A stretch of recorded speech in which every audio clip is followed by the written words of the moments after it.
A Monumental Murder. Part 2. A Sign by Any Other Name.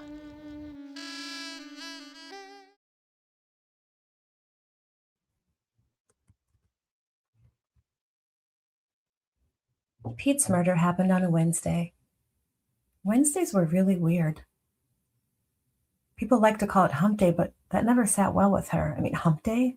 What are we humping? It irritated her. And with all the nothing she had going on in her life, she didn't need this type of friction.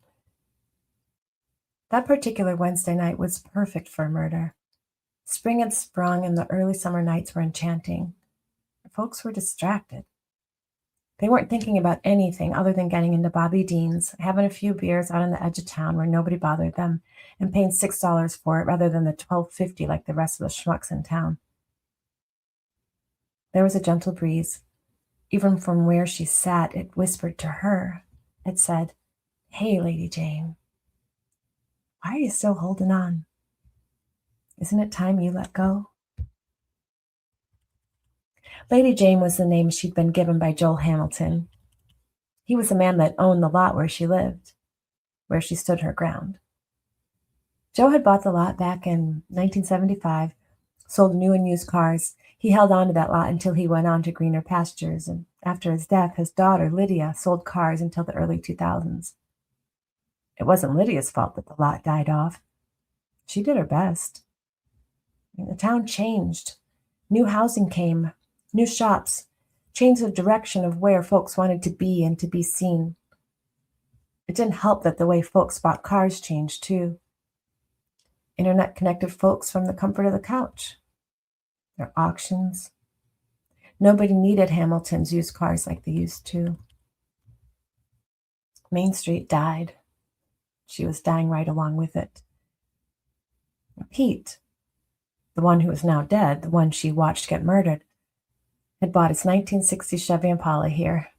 She'd watched the sale, saw the joy and excitement in him as he drove away. Who knew that car would become his tomb? Whoever knows these things, really.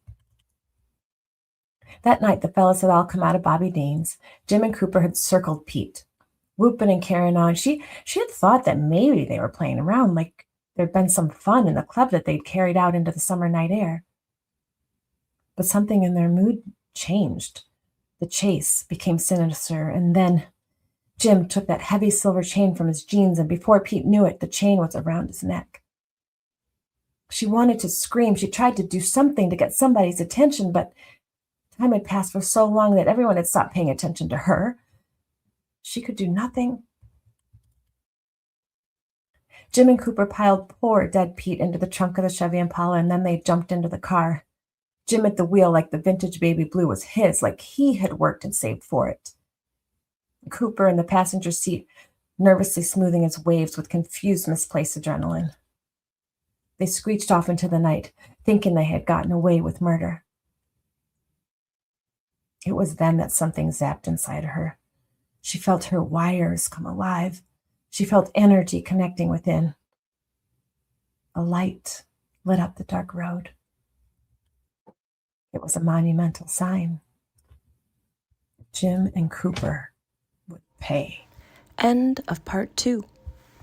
A Monumental Murder by Peppur Chambers. Go to collaborativesigns.com for more.